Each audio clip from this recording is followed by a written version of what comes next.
नमस्कार, आप देख रहे हैं बिहार की उड़ान यूट्यूब चैनल, जहां हर खबरें होती हैं सच्ची और सबसे तेज। बिहार से इस वक्त की सबसे बड़ी खबर सामने आ रही है। सरकार ने ऐसा फैसला लिया है जिसका सीधा असर आम लोगों और महिलाओं पर पड़ने वाला है। तो चलिए खबरों को विस्तार से समझते हैं, वीडियो के आखिर तक बने रहिए।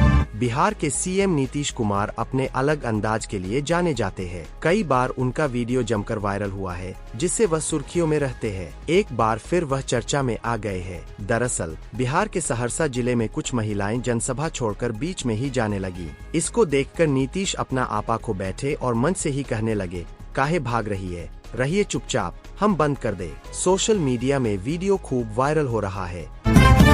अमेरिका और ईरान के बीच जारी जंग से ग्लोबल टेंशन बढ़ती जा रही है। तेल गैस संकट चरम पर पहुंच गया है। इसी बीच केंद्रीय वाणिज्य मंत्री पीयूष गोयल ने भारत में ऑयल गैस रिजर्व को लेकर जताई जा रही चिंताओं को खारिज कर दिया है। उन्होंने कहा कि जंग से शॉर्ट टर्म नुकसान जरूर हुआ है, लेकिन भारत हर तरह की चुनौतियों को पार पाने में सक्षम है। देश की अर्थव्यवस्था मजबूत है, इसके बुनियादी सिद्धांत भी बेहतर है।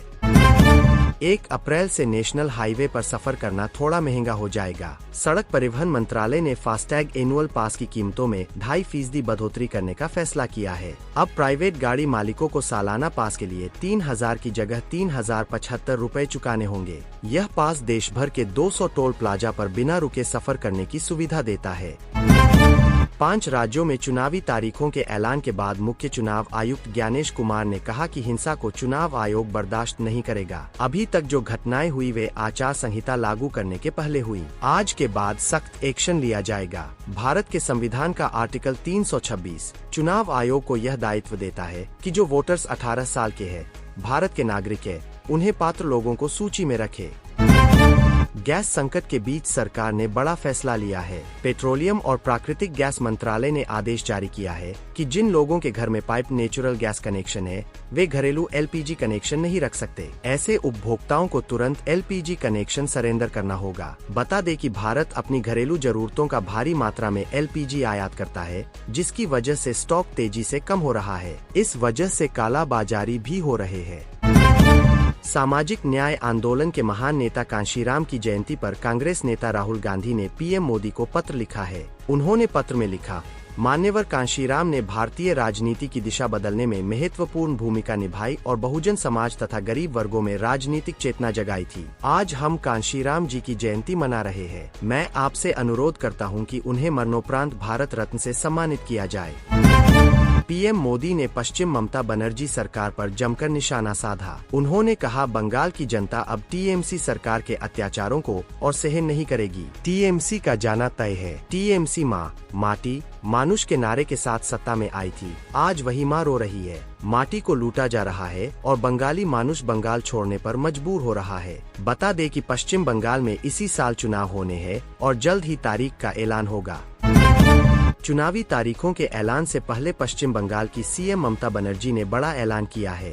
उन्होंने एक्स पर एक पोस्ट में मिला, मुझे यह घोषणा करते हुए अत्यंत प्रसन्नता हो रही है कि हमारे पुरोहितों और मुअज्जिनों को दिए जाने वाले मासिक मानदेय में 500 रुपए की वृद्धि की गई है। इनकी सेवा ही हमारे समुदायों के आध्यात्मिक और सामाजिक जीवन को बनाए रखती है। इस संशोधन के साथ अब उन्हें प्रति माह 2,000 रुपए प्राप्त होंगे।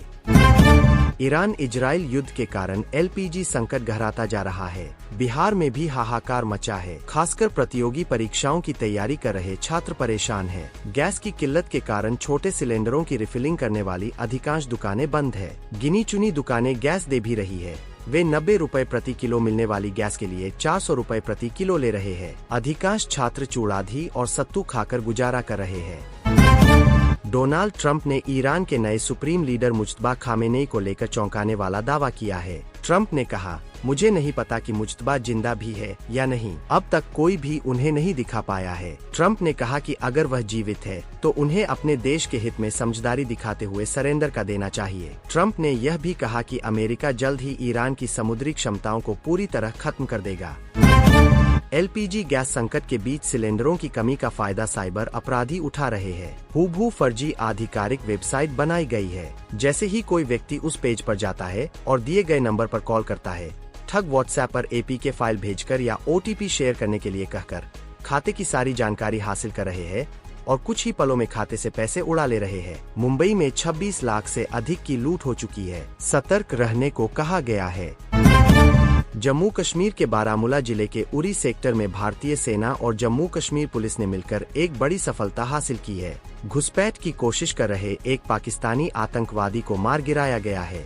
जम्मू कश्मीर पुलिस की खुफिया जानकारी के आधार पर सेना ने तुरंत एक्शन लिया। फिलहाल सर्च ऑपरेशन जारी है। ईरान के IRGC की नौसेना के कमांडर अलीरेजा तंगसिरी ने ट्रंप के दावे पर कहा कि ईरान की नौसेना को नष्ट करने या तेल टैंकरों को सुरक्षित एस्कॉर्ट देने के बारे में अमेरिका के दावे झूठे थे। विदेश मंत्री ने भी स्पष्ट किया कि यह अंतर्राष्ट्रीय जहाजों के लिए खुला है, लेकिन अमेरिका, इजरायल और उनके सहयोगियों के जहाजों के लिए नहीं। होर्मुज स्ट्रेट को सैन्य रूप से ब्लॉक नहीं किया गया है, यह सिर्फ कंट्रोल में है।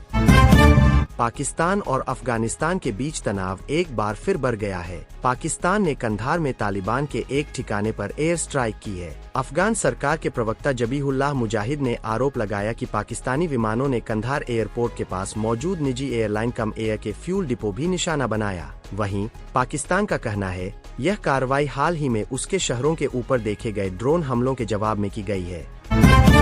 जंग के बीच अमेरिकी राष्ट्रपति डोनाल्ड ट्रंप को तगड़ा झटका लगा है। स्विट्जरलैंड ने बड़ा फैसला लेते हुए अपने एयर स्पेस का इस्तेमाल अमेरिकी सैन्य विमानों के लिए सीमित कर दिया है। स्विट्जरलैंड सरकार ने कहा उसकी पुरानी नीति तटस्थ रहने की है, इसलिए युद्ध से जुड़े अमेरिकी विमानों को अपने एयर स्पेस से गुजरने की अनुमति नहीं दी जाएगी। हालांकि मानवीय या मेडिकल मदद से जुड़ी उड़ानों को रोक नहीं है।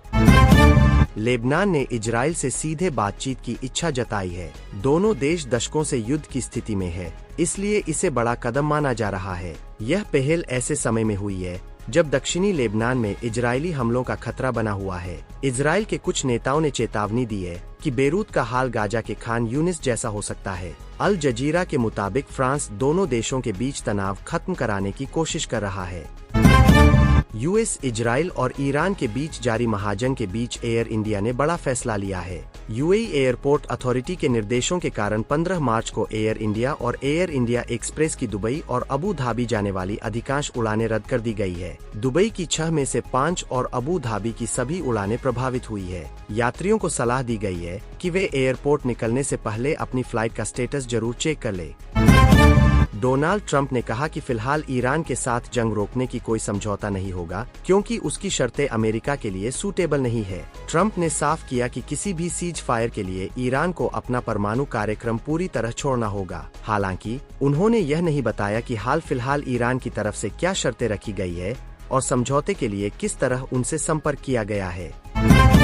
ईरान सेना ने आरोप लगाया है कि अमेरिका और इजराइल उसके शाहिद 136 ड्रोन की कॉपी बनाकर फॉल्स फ्लैग हमले कर रहे हैं। दुश्मन देशों ने उसी जैसा दिखने वाला ड्रोन बनाया है, जिसे लूकस नाम दिया है। दावा है कि इन ड्रोन से कुछ देशों में नागरिक ठिकानों पर हमले किए जा रहे हैं और फिर इसका आरोप ईरान पर लगाया जा रहा है। हाल में तुर्की, कुवैत और इराक में हुए कुछ हमलों को भी गलत तरीके से तेहरान से जोड़ा गया। US, Israel